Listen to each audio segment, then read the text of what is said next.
Je vous salue dans le nom du Seigneur Jésus. Il est avec nous chaque jour jusqu'à la fin du monde. Cette journée lui appartient et nous voulons la vivre en lui. Alléluia. Dieu est là. Voilà, vous êtes au trésor du ciel. Je vous invite à ce direct. Soyez les bienvenus. Bonjour Hervé, bonjour Bernard. Que la paix de Dieu, la joie du Seigneur, en ce jour soit votre force, qui vous guide dans les sentiers de la justice, et que vous puissiez aujourd'hui lui rendre gloire. Alléluia. Alléluia. Les trésors du ciel, partie 88. Et on va continuer aujourd'hui à parler du royaume de Dieu, le trône de Dieu. Voilà le message que je veux vous apporter en ce jour. On va prier. Seigneur, merci parce que tu es là. Tu es avec nous chaque jour jusqu'à la fin du monde. Tu es bon, tu es fidèle. Oui. Et tu vis dans nos cœurs, tu habites dans nos cœurs. Et nous voulons te laisser toute la place. Nous désirons que tu règnes en nous. Oui, tu es le roi de gloire. Tu ne changes pas. Oui, tu es le même hier, aujourd'hui et éternellement. Oui, ton trône est un trône éternel. Oui. Tu as vaincu tous tes ennemis. Oui. Merci Seigneur. Tu en as triomphé d'elle par la croix. Merci pour ta grande victoire. Et nous nous associons à cette victoire parce que c'est pour nous, Seigneur, que tu as vaincu. Louange à toi, gloire à toi. Oui, puissance à toi. Au nom de Jésus. Amen. Amen. Voilà aujourd'hui le royaume de Dieu, numéro 3, le trône de Dieu. Très intéressant. La Bible parle beaucoup du trône de Dieu, que ce soit dans l'Ancienne Alliance ou la Nouvelle Alliance. Il y a beaucoup de choses à dire sur le trône de Dieu. Sachez que Dieu règne encore aujourd'hui. Il désire régner dans vos vies. Est-ce que vous le laissez régner dans vos vies? Moi, je peux le laisser régner aujourd'hui dans ma vie, dans mon cœur, dans mon âme, dans mon corps, dans tout ce que j'entreprends. Je désire que ça soit lui le roi, le Seigneur. On va lire Ésaïe, chapitre 6, verset 1. L'année de la mort du roi Osias, je vis le Seigneur sur un trône très élevé, et les pans de sa robe remplissaient le temple. Donc là, nous avons cette vision du Seigneur sur un trône très élevé. Voyez, très élevé. Le trône de Dieu est au-dessus de tout. Il est très élevé. En tout cas, le trône n'est pas vide. Il y a quelqu'un qui est dessus, c'est Jésus-Christ. Il règne. Et il règne pour toujours. C'est lui qui est au contrôle. Et nous n'avons pas besoin aujourd'hui d'avoir peur de quoi que ce soit. Si nous lui appartenons, si nous sommes ses enfants rachetés par son sang. Oui, il dirige nos vies, il dirige notre journée encore. Donc nous avons besoin d'une révélation du trône de Dieu, surtout de la personne qui est sur le trône. Que Dieu ouvre notre intelligence spirituelle, que nous puissions saisir tout ce qui se passe sur ce trône et autour du trône. Il y a tellement de choses et c'est ce qu'on va voir ce matin.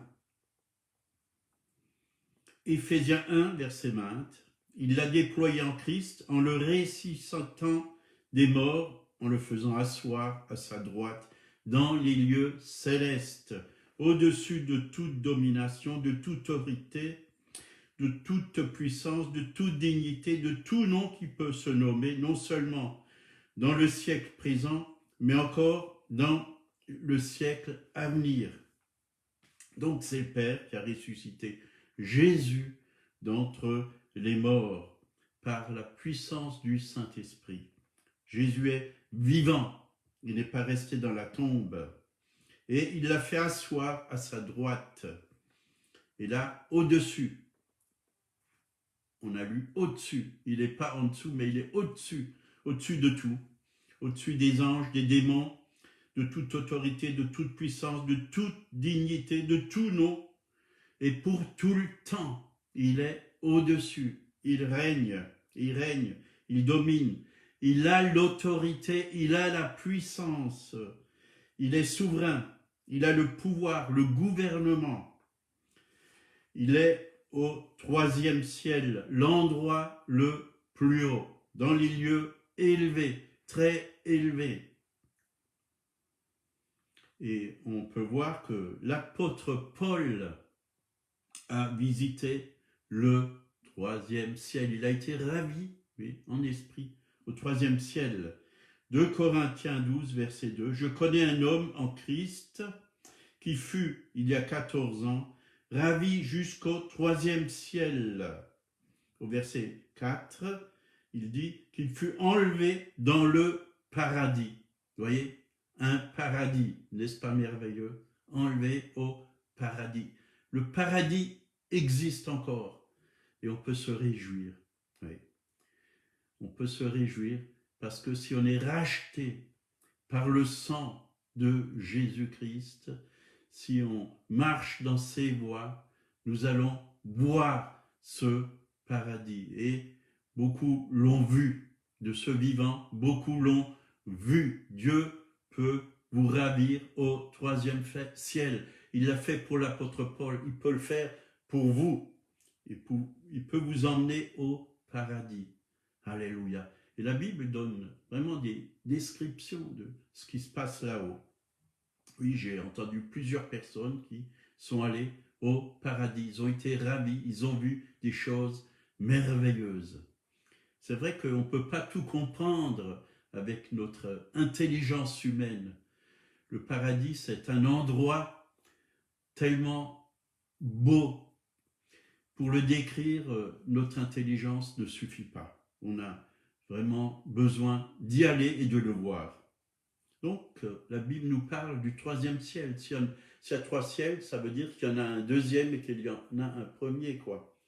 Le premier, c'est l'atmosphère que vous voyez là, au-dessus de votre tête. Le deuxième, il nous est parlé des esprits méchants dans les lieux célestes, des autorités, des dominations, oui, dans Éphésiens. Donc, là où règne le malin, là où il gouverne avec les démons, les esprits sur les villes, les nations. Troisième ciel, c'est là où Dieu règne, le paradis, comme on vient le lire, le royaume. Mais ce qu'il y a un combat, oui, entre les deux royaumes, entre les ténèbres, oui, et le royaume de Dieu. Il y a un affrontement, il y a vraiment un combat qui se passe aujourd'hui dans les lieux célestes. Et Dieu nous invite à être des soldats de Jésus-Christ, à combattre le bon combat de la foi. C'est ce que Paul a dit à Timothée. Combat le bon combat de la foi. Donc, s'il y a un bon combat de la foi, c'est qu'il y en a aussi un mauvais. Si nous combattons par nos propres forces, si nous combattons contre la chair et le sang, on va perdre le combat. Mais si nous nous appuyons sur Dieu, sur ce qu'il a fait, sur sa parole, nous allons gagner le combat. Et déjà, la Bible dit qu'en Jésus-Christ, nous sommes plus que vainqueurs. On part en vainqueur et pour vaincre encore, oui, au nom du Seigneur Jésus. Éphésiens 6, verset 12. Car nous n'avons pas à lutter contre la chair et le sang, mais contre les dominations, contre les autorités, contre les esprits de ce monde de ténèbres, contre les esprits méchants dans les lieux célestes. voyez, il y a un affrontement, oui, de deux royaumes. Il y a un combat spirituel. Il y a des esprits méchants, voyez, dans les lieux célestes. Et parfois, on peut ressentir des paroles comme ça qui viennent de certaines personnes qui sont vraiment inspirées par l'ennemi. Et ça peut nous faire mal, mais Dieu nous a donné des armes, le bouclier de la foi qui permet d'arrêter tous les traits enflammés du malin. Toute arme forgée contre toi sera sans effet. Oui, sans effet. Oui, nous avons des armes puissantes pour renverser, oui, toutes ces puissances mauvaises et méchantes, oui, qui sont là dans les lieux célestes et qui cherchent à nous influencer chaque jour. Nous avons des armes puissantes. Oui, hier encore, quelqu'un est venu avec son téléphone et il m'a montré quelque chose qui n'était pas à la gloire de Dieu.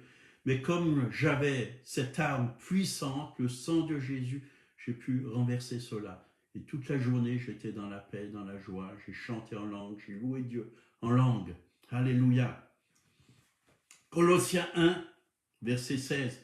Car en lui ont été créées toutes, car en lui ont été créées toutes les choses qui sont dans les cieux et sur la terre, les visibles, les invisibles, trône, dignité, domination, autorité, tout a été créé par lui et pour lui. Donc là, on vient de lire, trône avec un S, il y a plusieurs trônes. Donc, dignité, domination, autorité. Bien sûr que Dieu est au-dessus de tout et qu'il règne. Il y a des autorités célestes, mais il y a aussi des autorités terrestres sur la terre. Dieu a placé des autorités sur les pays, des présidents, des rois. Il y a des autorités. Et il y a une autorité, oui, quelqu'un qui avait vraiment une belle place et qui occupait dans le ciel la louange que Dieu avait placée. Et on va lire ça dans Ésaïe 14, verset 13. Donc c'était Lucifer. Lucifer qui était vraiment un chérubin protecteur, un ange de lumière. Lucifer veut dire ange de lumière, mais il a été précipité, il est devenu Satan. Il est devenu un ange déchu. Donc, il a voulu se séparer de l'autorité de Dieu. Il a cherché à établir sa propre autorité au-dessus de celle de Dieu. Et on peut lire ça dans Ésaïe 14, verset 13. Là, il nous est dit, en parlant de Lucifer, « Tu disais en ton cœur, je monterai au ciel, j'élèverai mon trône au-dessus des étoiles de Dieu, je m'assiérai sur la montagne de l'assemblée, à l'extrémité du septentrion, je monterai sur le sommet des nues, je serai semblable au Très-Haut. » Vous voyez, je serai semblable au Très-Haut. Il voulait aller au-dessus de Dieu. Ça, c'est l'orgueil, vous voyez, au-dessus de Dieu. Mais tu as été précipité dans le séjour des morts, dans les profondeurs de la fosse. Donc, Satan a entraîné par sa chute un tiers des anges avec lui. Mais il y a toujours 2 tiers qui sont avec nous. Et ceux qui sont avec nous sont en plus grand nombre que ceux qui sont contre nous. Amen. Sachez-le, ne voyons pas le diable partout, mais voyons ceux qui sont avec nous surtout. Parce que c'est ça qui importe. Ils sont en beaucoup plus grand nombre. On est entouré, oui, de ces anges. On est entouré vraiment de l'armée céleste. Il y a l'armée du ciel, Dieu, le chef de l'armée, avec toute la multitude de ses anges. Mais en bas, oui, il y a aussi l'armée de Dieu, c'est-à-dire les soldats de Jésus-Christ. On n'est pas seul, on combat et on proclame la victoire. Et quand on proclame la parole de Dieu, les anges de Dieu viennent et sont à l'œuvre, se manifestent sur la terre, font des choses extraordinaires qui nous dépassent. On a besoin de connaître le monde invisible, le monde spirituel, où il y a les anges de Dieu. Oui, on a besoin de connaître. Bien sûr, on a aussi besoin de connaître notre ennemi, mais Jésus est plus grand, plus fort. Il l'a vaincu, il l'a dépouillé. Et en lui, nous avons la victoire. Alléluia. C'est vrai que le combat aujourd'hui continue. Jésus a vaincu et comme il est dit, il a dépouillé les dominations et les autorités, il les a livrées publiquement en spectacle, en triomphant d'elles par la croix. Mais c'est vrai, pour nous, on est libre de la puissance des ténèbres, nous ne sommes plus sous le royaume ou sous la domination des ténèbres, mais il y a encore beaucoup de gens qui sont sous l'influence de Satan. Et ils ont besoin que leurs yeux s'ouvrent. On a besoin de combattre, oui, le combat spirituel pour que leurs yeux s'ouvrent et qu'ils puissent reconnaître Jésus-Christ comme leur Sauveur et Seigneur, qu'ils puissent être sauvés, délivrés de l'emprise des ténèbres. On va continuer sur le trône de Dieu, donc, parce que c'est aujourd'hui et peut-être demain ou après-demain encore, l'enseignement que je veux vous apporter. Apocalypse 4, versets 2 à 6. Et voici, il y avait un trône dans le ciel, et sur ce trône, quelqu'un était assis. Celui qui était assis avait l'aspect d'une pierre de jaspis et de sardoine. Et le trône était environné d'un arc-en-ciel, semblable à de l'émeraude. Autour du trône, je vis 24 trônes, et sur ces trônes, 24 vieillards assis, revêtus de vêtements blancs, et sur leurs têtes, des couronnes d'or. Du trône sortent des éclairs, des voix et des tonnerres. Devant le trône brûlent 7 lampes ardentes, qui sont les 7 esprits de Dieu. Il y a encore devant le trône comme une mer de verre, semblable à du cristal. Et ça continue jusqu'au verset 11, jusqu'à la fin du chapitre, qui nous démontre de tout ce qui se passe autour du trône. Il y a vraiment des mouvements, il y a la vie, et vous pouvez le lire chez vous, et à la maison. On n'aura pas le temps de tout développer ce matin, mais on va quand même développer quelques versets, ce que nous venons de lire. Oui. Au verset 2, il nous a dit « Quelqu'un était assis sur le trône. » Oui, quelqu'un était assis sur le trône. Si quelqu'un était assis sur le trône, c'est qu'il y a une personne. Dieu est une personne. Dieu est esprit, mais il est une personne. Le Père est une personne. Jésus-Christ est une personne. Le Saint-Esprit est une personne. Et nous avons besoin d'être en communion avec le Père, avec le Fils et le Saint-Esprit. Ils ne font qu'un. C'est Dieu. Dieu le Père, Dieu le Fils, Dieu le Saint-Esprit. Et on a besoin de connaître Dieu le Père, Dieu le Fils, Dieu le Saint-Esprit. Et c'est par une révélation que nous pouvons connaître le Père, le Fils et le Saint-Esprit. Partout où le Père se manifeste, partout où le Fils se manifeste, partout où le Saint-Esprit se manifeste, il y a, oui, les autres. Ils sont toujours ensemble. Ils sont unis. Ils ne se contredisent pas. Alléluia. Donc Dieu est sur le trône.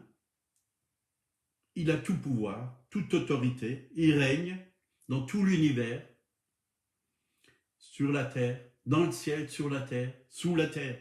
Il règne dans tous les royaumes. C'est lui le roi. Un roi, il est là pour régner. Il est au-dessus de tout. Tout pouvoir lui a été donné, dit la parole de Dieu. Verset 3, celui qui était assis avait l'aspect d'une pierre de jaspis et de sardoine. et le trône était environné d'un arc-en-ciel semblable à de l'émeraude. Là, ça nous parle de pierres précieuses. Et ça nous montre la valeur inestimable de Dieu et de son trône. L'arc-en-ciel nous rappelle que Dieu veut faire son alliance avec les hommes. D'ailleurs, il a fait son alliance avec les hommes. Dieu désire encore aujourd'hui sauver, oui, être connecté aux êtres humains, oui, être en communion avec les êtres humains. L'arc-en-ciel, n'est-ce pas beau? C'est quelque chose de formidable. Dernièrement, j'ai mis une photo, oui, sur ma page Facebook, d'un arc-en-ciel que j'ai vu. Oui. Le ciel touche la terre. Oui, c'est ça l'arc-en-ciel. L'arc-en-ciel. Le ciel touche la terre. Il y a plusieurs couleurs, hein, les couleurs de l'arc-en-ciel. Il y a plusieurs belles couleurs, oui, du ciel qui viennent sur la terre. Oui. On a besoin de connaître les couleurs du ciel qui viennent sur la terre. Le ciel est coloré. Oui. Le ciel n'est pas en noir et blanc, il est coloré. Dieu fait son alliance avec les hommes. Verset 4. Autour du trône, je vis 24 trônes. Et sur ces trônes, 24 vieillards assis, revêtus de vêtements blancs, et sur leur tête des couronnes d'or. Les vieillards, ça représente les anciens, symbolisent la sagesse. Ils représentent les fidèles de l'ancienne alliance et ceux de la nouvelle, soit 2 fois 12, 24 vieillards. Vous voyez, les 12 patriarches et les 12 apôtres. Alléluia. Les vêtements blancs symbolisent la justification par la grâce et par le moyen de la foi. Nous avons été lavés, justifiés, purifiés. Oui, ça, c'est merveilleux. Ça, c'est l'œuvre de Dieu. Et c'est pour cela qu'on peut rentrer dans la présence de Dieu. On peut venir devant le trône de Dieu parce que nous avons été rachetés, purifiés. Nous avons un libre accès. C'est formidable. Nous avons un ciel ouvert. Alléluia.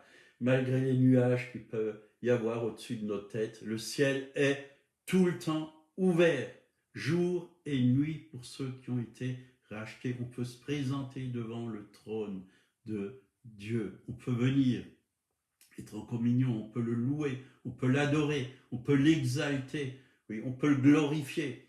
Il a fait tellement de merveilles pour nous. Gloire à son saint nom.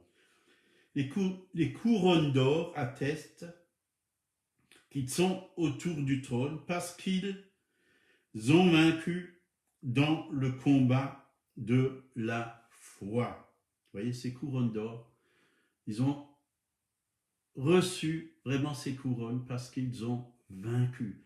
Il y a des couronnes qui nous attendent là-haut. Chacun aura une couronne, mais je pense qu'il y a plusieurs sortes de couronnes. Il y a des couronnes avec plusieurs diamants, et je crois que Dieu peut ajouter des diamants à nos couronnes selon les œuvres que nous faisons de justice ici-bas sur la terre. Verset 5. Du trône sortent des éclairs, des voix et des tonnerres. Devant le trône brûlent 7 lampes ardentes qui sont les 7 esprits de Dieu. Vous voyez, les éclairs, les voix, les tonnerres montrent que pour ceux qui n'ont pas cru, le trône est aussi un siège, un lieu de jugement. Donc un trône de crainte, qu'il faut craindre Dieu. Nous avons accepté Jésus comme notre Sauveur et comme notre Seigneur. Si nous avons été justifiés par son sang, celui qui croit en moi ne passera pas en jugement, parce que Dieu a déjà été jugé à notre place sur la croix. Nous avons été graciés, voyez, au travers du sang de Jésus, justifiés. Nous n'avons plus besoin de passer en jugement. Mais quand on passera devant le trône de Dieu, ça sera pour les récompenses. Mais pour ceux qui n'ont pas cru, là, il y a un trône de jugement. Dieu est le grand juge. Les 7 lampes ardentes associées au 7 esprits de Dieu, c'est la fonction de l'esprit. C'est la fonction de l'esprit. C'est la plénitude de l'esprit. Ésaïe 11, verset 2, nous parle de l'esprit de l'Éternel, reposera sur lui, esprit de sagesse et d'intelligence, esprit de conseil et de force, esprit de connaissance et de crainte de l'Éternel. Les 7 esprits du Dieu vivant. Bien sûr, c'est un seul esprit, mais cette fonction. Nous avons besoin vraiment de connaître le Saint-Esprit.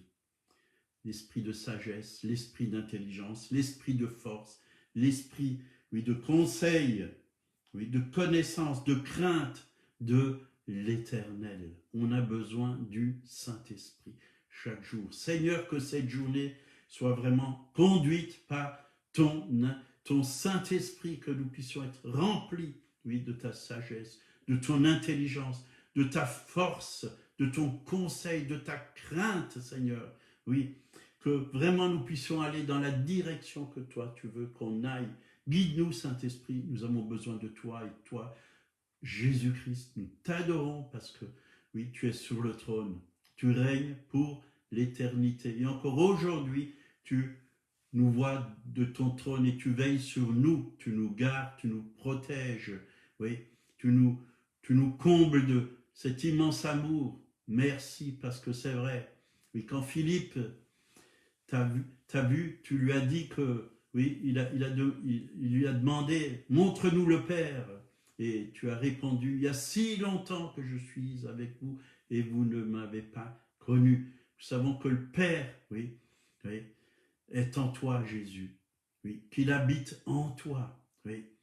Et nous aussi, Seigneur, nous savons que tu es venu vivre en nous. Le Père est venu vivre en nous. Jésus-Christ est venu vivre en nous. Tu es venu vivre en nous. Le Saint-Esprit est en nous. Nous avons été remplis, baptisés. Merci, Seigneur, parce que nous ne sommes pas seuls. Nous sommes ton temple. Alléluia.